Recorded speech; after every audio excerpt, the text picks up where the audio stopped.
the process of getting it. It's what's bad. Hi. It's Hi. just- So good to see you today. It's funky. Was it a young man? Hi.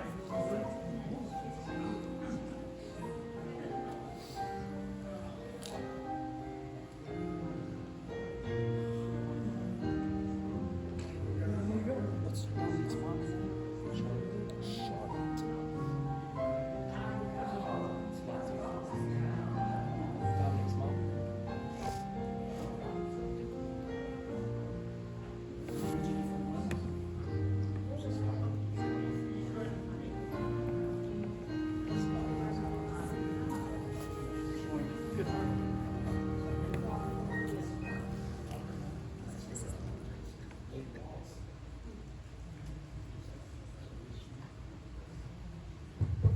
All right. We will start this morning in 2 Corinthians. 2 Corinthians chapter 2. 2 Corinthians chapter 2. I'm not going all New Age. But when I was writing this, I was running out of paper, so I was like, man, let me just put this on my iPad. It's a whole lot easier to scroll through all this than scroll through a bunch of pages of paper. But I'm talking about devices Satan uses against us. In 2 Corinthians chapter 2, you really see the wisdom of Paul.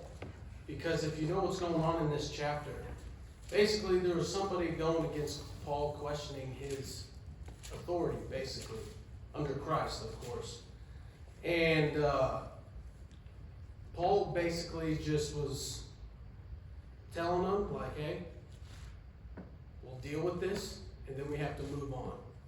And I will read all the way up to verse number 11, starting in chapter 2. It says, "But I determined this with myself, that I would not come again to you in heaviness. For if I make you sorry, who is he then that maketh me glad?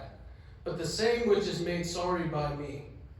And I wrote this same unto you, lest when I came I should have sorrow from them, of whom I ought to rejoice, having confidence in you all, that my joy is the joy of you all.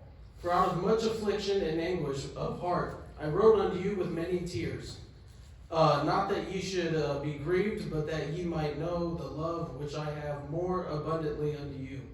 But if any have caused grief, he hath not grieved me, but in part that I may not overcharge you all. Sufficient to such a man is this punishment which is inflicted of many, so that contrariwise ye ought rather to forgive him and comfort him, lest perhaps such a one should be swallowed up with overmuch sorrow. Wherefore I beseech you that ye would confirm your love toward him. For to this end also did I write, that I might know the proof of you, whether ye be obedient in all things. To whom ye forgive anything, I forgive also. For if I forgave anything, to whom I forgave it, for your sakes forgave I it in the person of Christ, lest Satan should get an advantage of us, for we are not ignorant of his devices." So that's what we're going to talk about. Some things Satan uses against us. Reading this passage and understanding what's going on right here, that verse number 11 shows a lot of wisdom from Paul. He understands Satan. He understands what Satan's going to use against him. And in order to have victory over Satan, you have to know what Satan does. You know, if we as Christians just put our heads in the sand and go about our life, just, quoting scripture, like in Peter, 2 Peter, it's like a roaring lion, walketh about, seeking whom he may devour. If that's all we think about, but we don't actually think about what Satan actually does, you're going to struggle. You're going to just go through life, oh, Satan's going to do this. And I'm not one of those people that says the devil made me do it. I don't believe in that. I believe we all make choices, but I do believe Satan is going to put that right in front of you and see if you're going to pick it up or not. So, one of the things Satan will use, and we have to understand that Satan is real, the devil is real, demons are real, and they're around, believe it or not. They're here. They see us. They watch us, because how else would Satan's not Jesus. He's not God. He's not all powerful. He's not everywhere all the time. So he has to see you, right? He has to see your actions. He has to see the way you behave in order for him to put something in front of you so you can take it. And you got to understand, Satan's been around for a long, long time, which means he knows humans better than we know humans. He's been there since the beginning, right? So, one of the things doing this study that Satan will use to make us sin, to bring us down, one of his devices is disappointment. Disappointment. In Romans 8:28, it says, and we know that all things work together for good to them that love God, to them who are the called according to his purpose. One thing in this life that we live is every single one of us has been disappointed. Every single one of us has been disappointed, whether it be with our children, whether it be with each other, whatever it is, we've all been disappointed. Okay? And one thing we have to understand is if we live in our disappointment, we stay disappointed. When we are constantly making ourselves vulnerable, and when I say vulnerable, I mean vulnerable for like an attack from Satan, like this country is right now, for terrorism and all this other stuff. We're vulnerable, right? If we live our lives like that, guess what's going to happen? That disappointment's going to lead to depression. That depression's going to lead to something else. And it's a snowball effect. And that's one of those things where we have to understand, like in Romans 8:28 says, and we know that all things work together for good to them that love God, to them who are the called according to his purpose. One thing we have to understand sometimes is that disappointment, maybe it's because you're mad at God because he didn't give you what you wanted. That's your disappointment. You think Satan's not going to jump on that? If I was Satan, I would. It's like, man, Brother Tiny, he's mad at God right now. I'm going to get him because he's vulnerable. That disappointment is one of those things where you don't think about it. You don't think about your disappointment and how you can it stews and it festers and it just turns into something way bigger than what it actually should be. But we do that, and I guarantee you Satan will jump all over that because he sees the weakness. The other one, number 2, is discouragement. And when you actually do the study of the word disappointment, guess what's in there? Discouragement. Discouragement is basically the second part of the definition of disappointment. And in Deuteronomy, you don't have to turn there, disappointment leads to discouragement. So like I said, it's that snowball effect. And then, what's interesting is in Deuteronomy chapter 1, it says, fear not, neither be discouraged. And that's in verse 21. And in verse 28, it says, our brethren have discouraged our heart. It's all of these things come from something. You don't just wake up in the morning and be like, I am just discouraged. That's just not something. There has to be something that happens for you to get to that point. These things don't just pop up. They don't just happen. But they go together. And if you think Satan is not watching you, if you think Satan is not, I'm going to get him. You're asleep. Your head is in the sand. All of these things are things I really believe we as Christians in this modern society, we need to focus on. Because if we watch the news, we're going to get discouraged.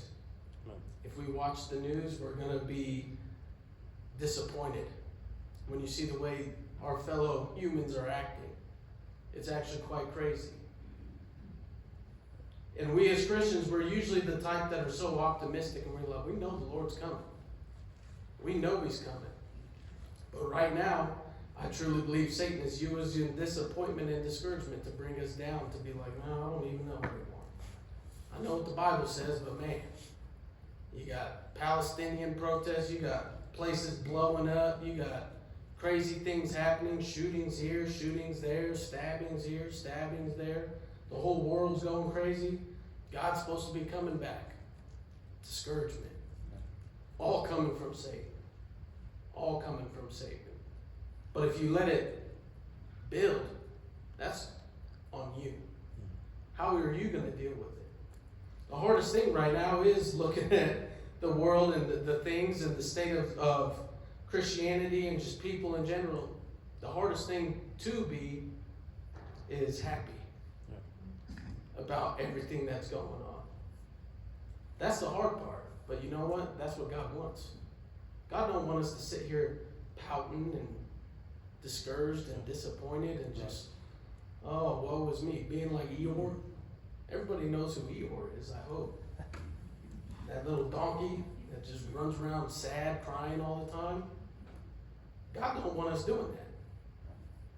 I never see anywhere in this Bible where God's like, you know what, just sit there and be sad. I have never seen it. Even David in Psalm, I think it's Psalm 11, he was weeping on his couch. He said, I make my couch a river, is how much David was weeping. But at the end of that chapter, David got up. And I'm just like, there's nowhere in here where discouragement and woe is me, Eeyore stuff is supposed to be happening as a Christian. Because in my opinion, when you start studying it out and you start looking at Scripture, that stuff is what Satan is using to render you ineffective. He knows that's what's going to make you weak. He knows that's what I can do to make this Christian not effective. Right. Number 3 is despair.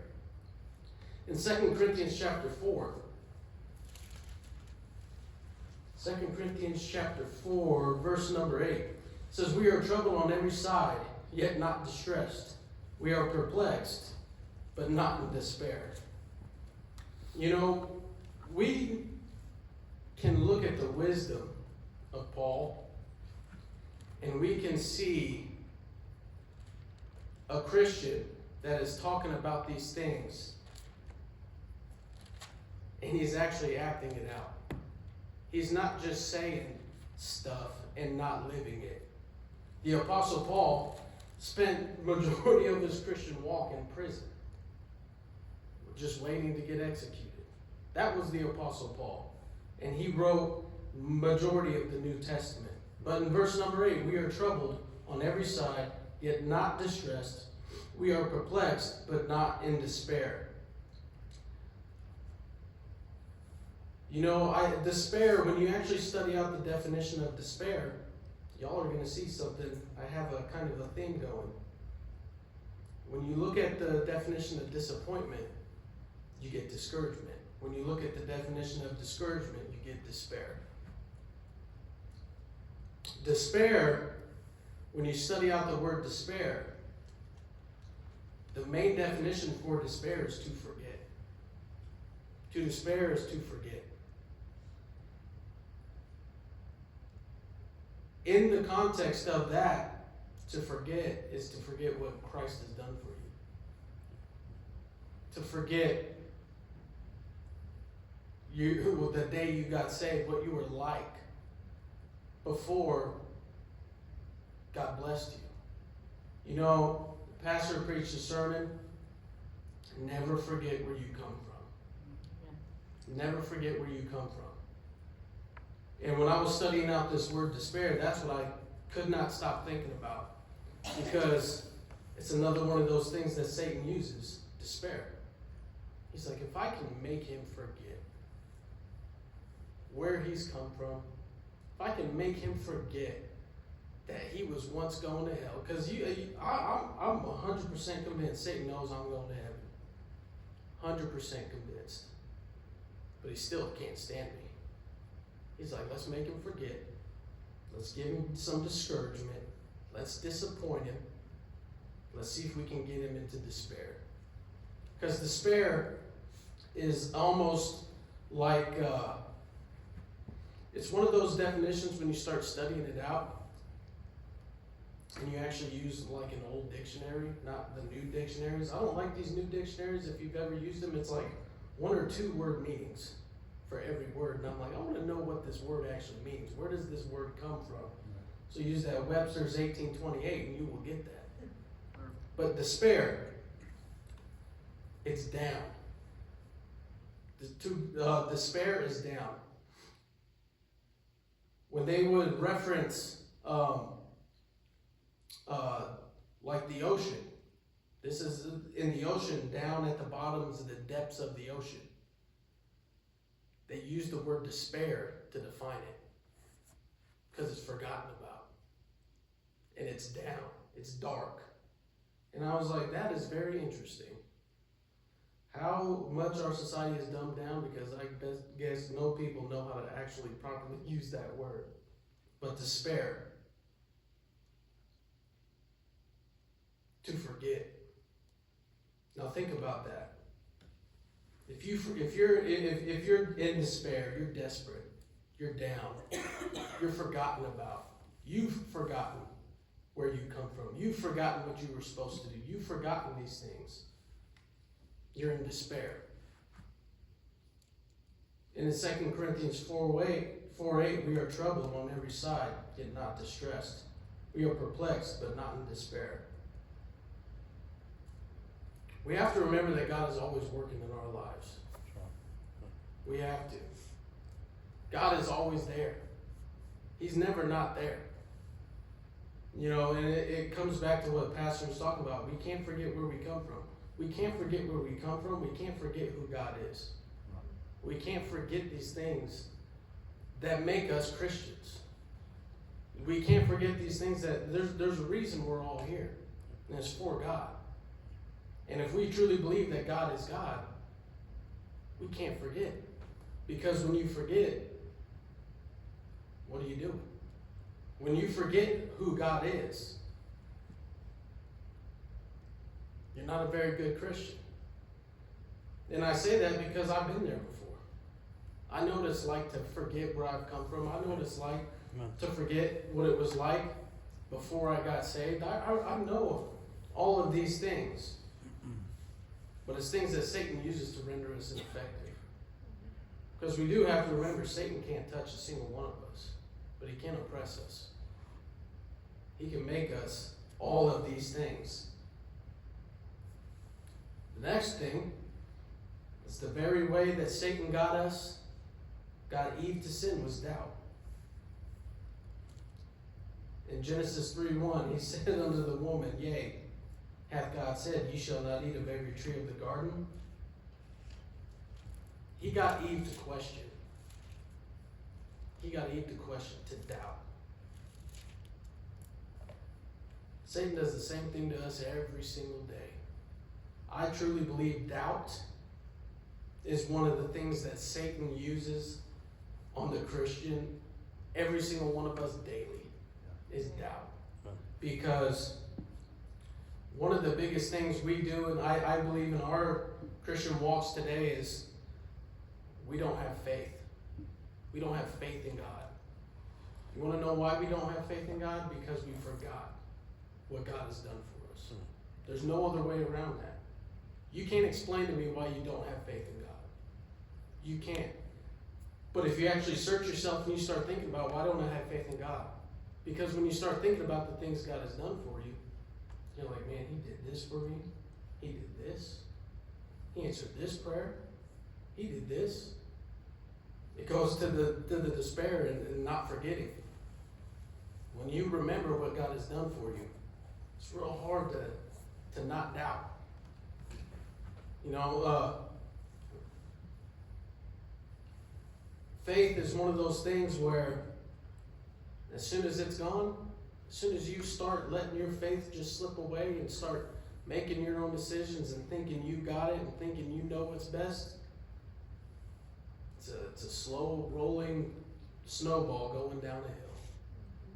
Once faith is gone, you got to start over and start working on your life, because your Christianity, it's rough. You want to know how I know? Because I've been there before. Because faith is the foundation, man. If you don't have any faith, you're struggling. Doubt. In 1 Timothy 2:8 it says, I will therefore that man pray everywhere, lifting up holy hands without wrath and doubting. Our prayer lives lack because we doubt God. How else would you be able to explain the lack of prayer? Because if you're praying, it's because you know that God's going to answer it. You know that God's going to give you an answer. Whether you like the answer or not, God's going to answer it. Lifting up holy hands without wrath and doubting. 1 Timothy 2:8. That's what that says. What that tells me is Timothy's talking about when he prays, he's not doubting God. He's praying to God with all faith, which is what we need to do. We can't ask for things. We can't ask for God to do things and then turn around and be like, well, I don't think it's ever going to happen. What are you doing? That defeats the purpose. And I'm not saying God's not going to answer that prayer, but when you act like that, God's probably not going to answer that prayer the way you want it. He's going to make you go take a detour to get to where you need to go, or to get what he wants you to, or to answer that prayer. Doubt. The next one,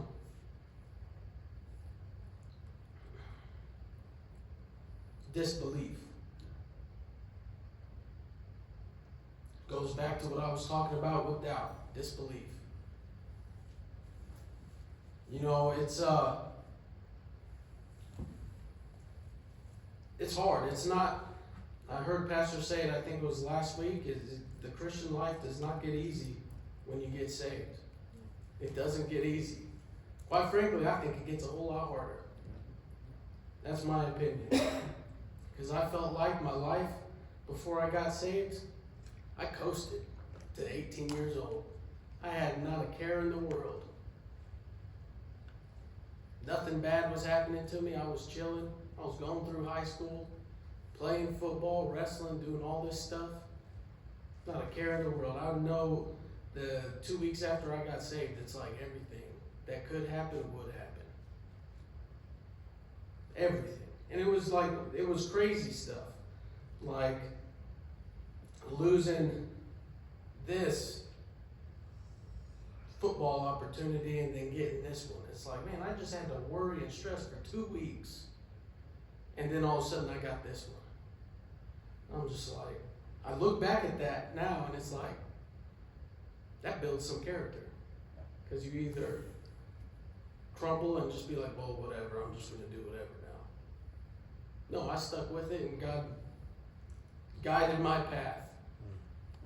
But it's because I believed. I was a new Christian. You wasn't stopping me. You couldn't. Then we start thinking we can do whatever we want. We start losing faith and we start thinking we know what's best for everybody and ourselves. We have to take heed, brethren, lest there be in any of you an evil heart of unbelief. That's Hebrews 3:12. In departing from the living God, take heed, brethren, lest there be in any of you an evil heart of unbelief. You know, the other thing is, when you don't have belief and you doubt and you lack your faith, you got to keep in mind the devil wants this. He's waiting for it. Because he's going to take it and he's going to run with it. Because he knows that you're going to take the bait. If Eve took the bait and she was living in the Garden of Eden, I know I'm going to take the bait.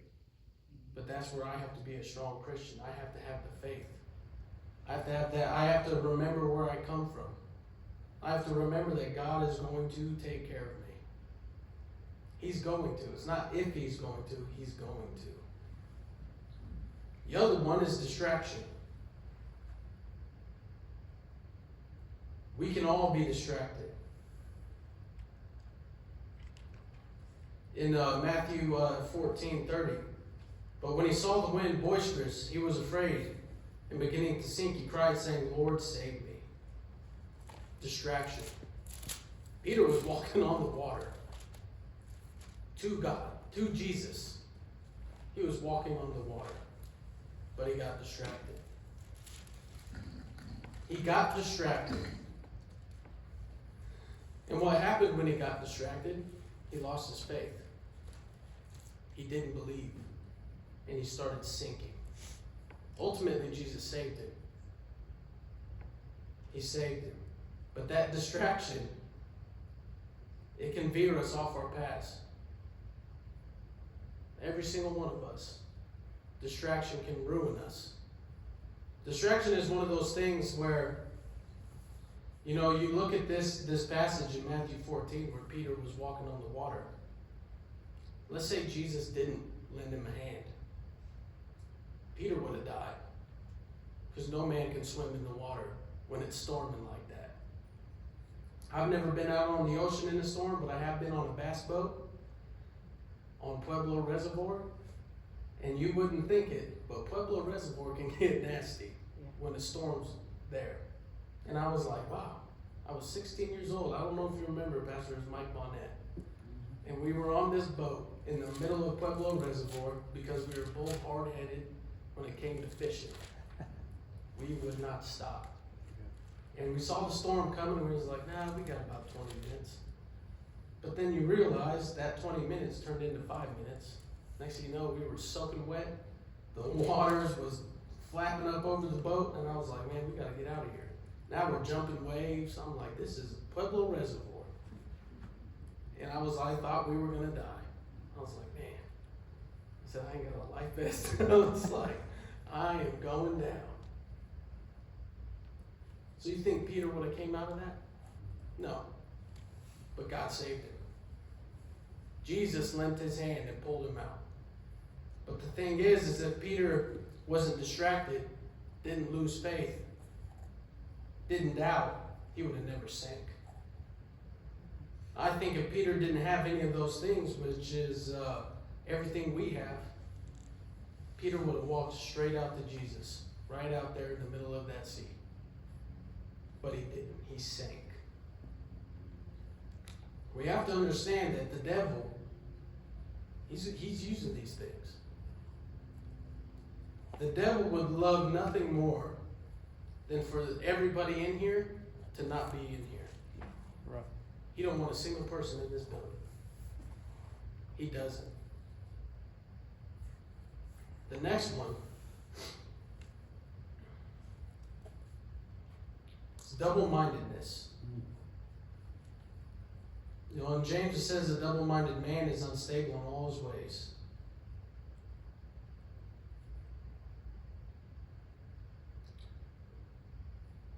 Matthew 6:24, draw nigh to God, and he will draw nigh to you. Cleanse your hands, ye sinners, and purify your hearts, ye double-minded. When you actually study out the word double-minded, the Greek meaning of that word double-minded is double-souled. Double-souled. Which means you got one foot in, you got one foot out. You have no idea. Really, I think if you're double-minded, in the full definition of that word, you have no clue what you're doing. You're a Christian, but you know what? I could care less. I know I'm saved, so it's whatever. I'm going to do whatever. I'm going to be whatever. That's double-minded. Double-souled. You think Satan doesn't want that? That's exactly what he wants.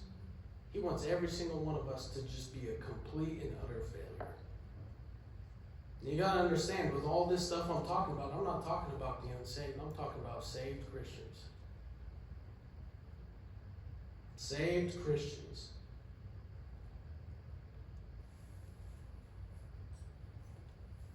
Double-minded. The next one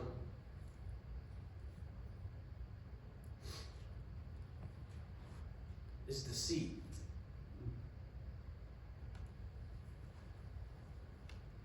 Deceit. You know, one thing that people struggle with, and when you study the word deceit, it's to lie. It's deceiving, it's lying.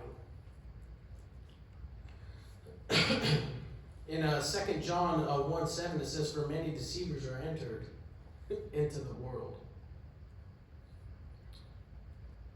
Jeremiah 17:9, "The heart is deceitful above all things and desperately wicked. Who can know it?"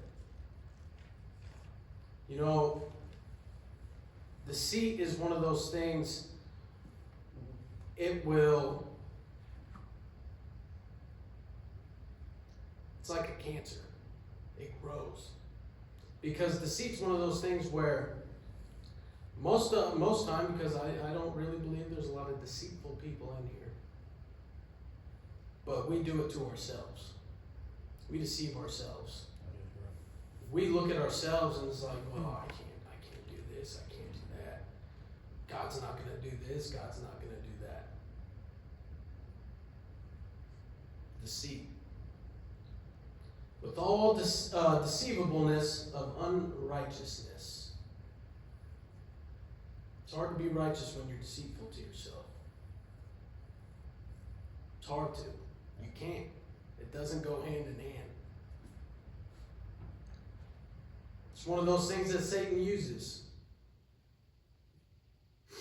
The heart is deceitful above all things and desperately wicked. Who can know it? Satan knows. He's going to deceive it. He's going to make us forget. He's going to make us look at ourselves, and we're going to deceive our own selves. We're going to tell ourselves that I'm not good enough, I can't do it. God's not going to do it for me because I didn't do this, this, and this. We do that to ourselves. I truly believe Satan, he'll lay that, he'll put that seed out there because he knows your heart's going to go against you. He knows exactly what your heart's going to do. You know, Jeremiah, you know, I think that's one of those verses that we should really put to memory and apply it and remember it. The heart is deceitful above all things and desperately wicked. That's something we should think about daily in our Christian walk, because that heart's going to lead you astray. It's going to make you forget. It's going to make you do all those things. From 1 through 9, what I just talked about, your heart's going to make you do those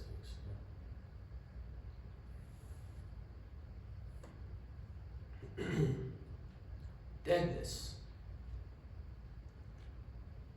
means unchecked indulgence. In Revelation 3:1, I know thy works, that thou hast a name, that thou livest and are dead. That's about the church of Sardis. They were a dead church. You know, I truly don't believe the churches are dead. I don't. But what I do believe is that Christians need to search themselves and understand that there's things going on that we have to deal with in life to make sure that we are walking with God, to make sure that we do have a relationship with Christ, to not deceive ourselves, to not forget where Christ has come from, or where we have come from, or we will be dead. We will be. That's just the reality of it. We have to look at these things, and the hardest thing in the human life is judging yourself. Judging yourself. You know, the good thing about being married is women do not hesitate to tell you, like, hey, you better fix this. You're the man. It's like, yeah, I know, you ain't gonna tell me twice. I'm the one that has to make these decisions. I'm the one that has to do these things. I'm the one that has to fight the intruder that comes in through the front door. I have to do all of these things. I know that. But you know, the thing is things like that are hard to hear. Nobody likes to be told when they're acting a certain way. Nobody likes to be told when they are coming at you sideways or doing this or doing that. And I'm saying all that because we don't like to do it to ourselves. Which is why I think a lot of Christians stumble and fall. Truth hurts. Unfortunately, the truth hurts. But the truth is what we all need. We have to be honest with ourselves. We have to look at ourselves and be like, you know what? I can be better here, here, here, here, and here. Right. And watch God make you a better spouse. Watch God make you a better father. Watch God make you a better friend, a better church member, and a better servant for Him. When we're honest with ourselves, those are the things that can happen. And we have a Bible that guides us and tells us exactly how to do it. Let's all pray. Thank you, Lord, for this day you've given us. Father, I pray that you just bless the services today. I pray that you just have your hand in it, Father. And I pray for Pastor as he preaches this afternoon. I pray that you just lay your hand on him and give him the right words to speak, Lord. And I pray that if anybody's not saved today,